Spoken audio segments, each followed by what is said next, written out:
Grammar. We've all been taught grammar at school, but tell me, how many of you do actually use these rules?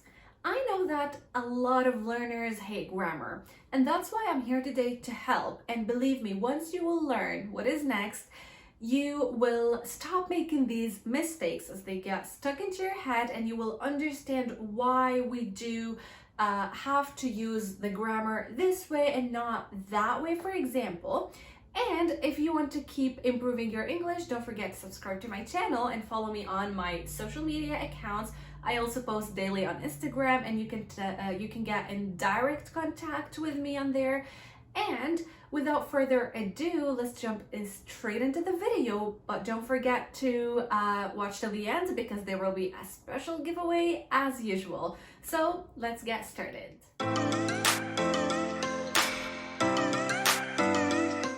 So first, let's start with the common mistakes in pronouns. So we do have here, each of the students dislike the new rules. So can you guess what is wrong in this sentence? Let me help you. So dislike is wrong, and it's not the word choice like dislike or not like or love, but in here we have each.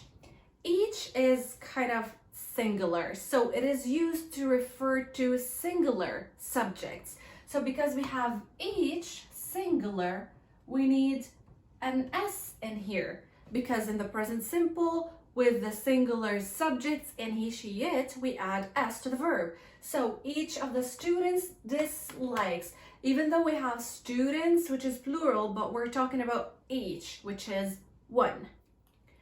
Who did you see at the party? What is wrong with this sentence? It's who. And what is correct in here should be whom with an M. So whom did you see at the party? I know you might get a bit confused with these two pronouns, who and whom, and when to use them. So let me settle this for you. So let's imagine that we are responding. We are giving an answer for this question.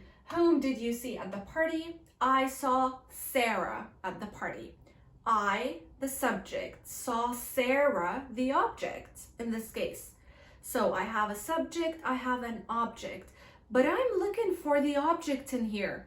Whom did you see at the party? I saw Sarah. I'm looking for Sarah at the party. So in this case, since I am looking for an object as an answer, I have to use whom. But if it was the opposite, if I were looking for the subject, I would use who. So whom for the object, who for the subject. And now let's continue with nouns. We have received no information. So I'm gonna give you a moment to think about the mistake. So if you said it's like no, we have received no information, that we should say we didn't receive any information's not quite right, because we can use this way of using negative sentences. But the mistake is with the S.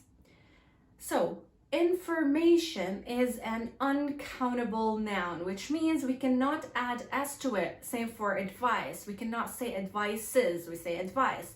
Same for sheep, not sheeps. Fish, deer. In this case, we never add S for uncountable nouns.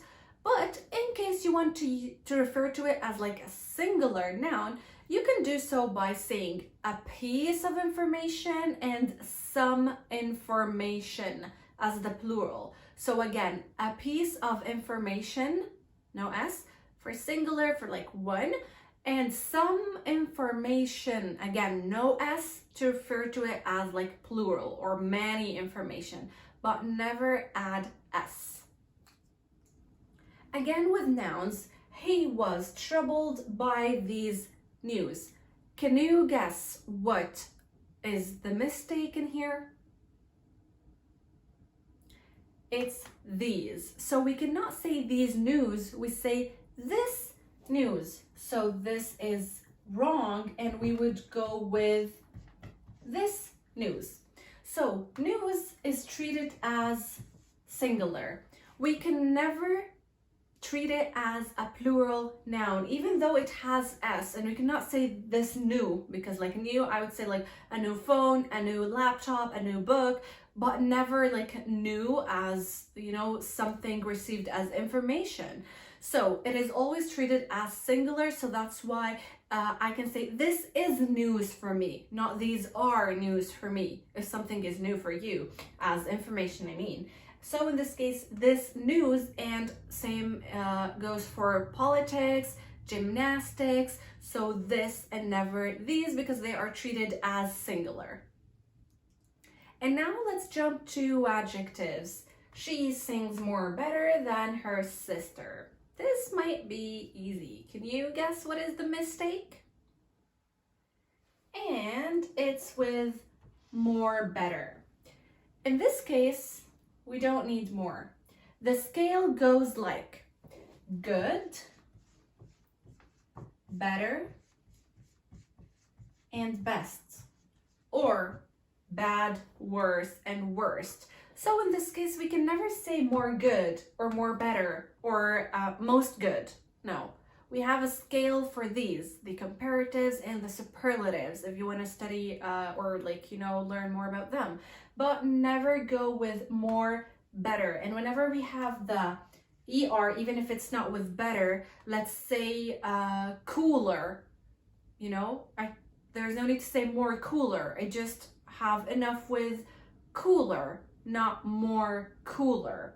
Unless, in this case, we have a long word, which is like beautiful, for example. I cannot say beautifuler, I would say more beautiful. That would be fine. But whenever we can add the ER for the comparative or the ST for the superlative, in this case, I don't go with more, I don't go with most. I just go with the comparative itself or the superlative. You have much books. What is the mistake? It's with much. I can never say much books. It has to be many books. And if you're wondering why, let me tell you. Much is only used with uncountable nouns. Nouns, things that I cannot count, like water, much water, rice, things, much things to do. But with things I can count, like books, like cars, like papers, I use many. So much is with uncountable nouns, nouns that I cannot count, and many is with countable nouns, things that I can count. And now with the prepositions, the manager was angry on the staff. Does this sound correct? Definitely not. I cannot say on, I cannot say at, because at is only used with angry when referring to events, like I'm angry at the weather, for example, an event or something that is happening. But the staff are people. So when I am angry, someone or people in general, I go with the preposition with. Angry with the staff. I'm angry with him. She is angry with me because I forgot to tell her about the exam. So angry with plus people, angry at with things. Keep that in mind. So at with events, things that are happening, and with is used with people. Angry with someone. And again with prepositions, I'm happy to see you cured from your sickness. We get not cured from something, we get cured of something. So in this case, we're not using from, we're using of. Cured of your sickness. Let's see some other examples where we should be using of. You must take care from yourself. And we said that with these examples, it's not from, it's of. So with take care, we always use of. No matter the situation, always use of with take care. So take care of yourself, take care of him, take care of the new book. So take care of someone or something and never from. He is suspected from stealing the purse. Nope. So he is suspected of stealing the purse. So suspected of and not suspected from. And now with adverbs, but before we think about the mistake in here and look for it, let me define an adverb. An adverb is used to describe a verb, while an adjective is used to describe a noun. So this weather is beautiful, this dress is nice, let's say this meal is good. These are adjectives describing nouns. But again, an adverb is here to describe a verb. So let's look at swims. Swims is a verb, right? She swims, a verb. But good is an adjective.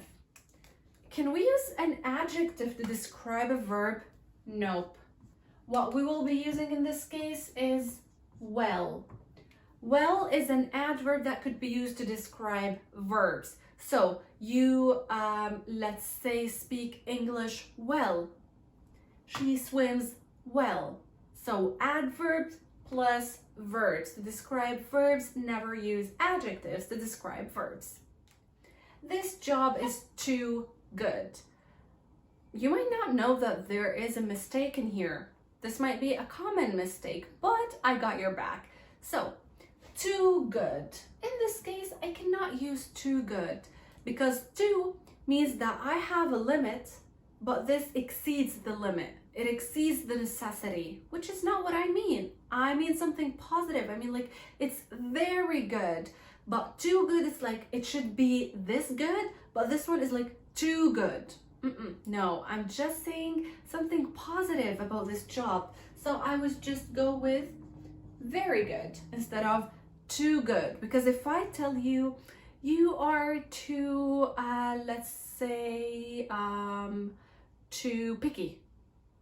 It means like, you should be here in this stage. You should accept, you should like things, but you are too picky. Like, you're not even like a little bit, you are too picky, exceeding the limit.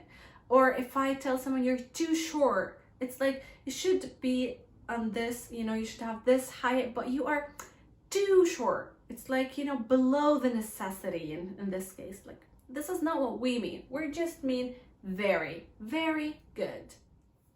And now with the part that you've been waiting for, the giveaway. So if you want to win a 30-minute class with me, all what you have to do is to, of course, finish watching this video, subscribe to my channel, give me a thumbs up, and drop a comment. More comments means more entries.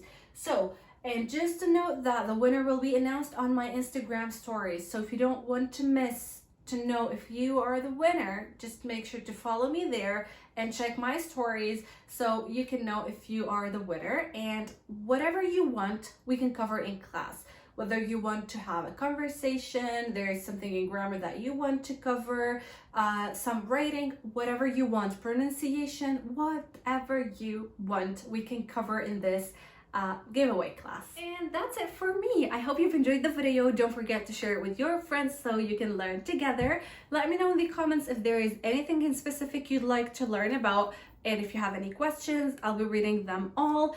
And again, all your questions are more than welcome on my Instagram whenever you want. And in this case, I'll see you in our next video. Bye bye.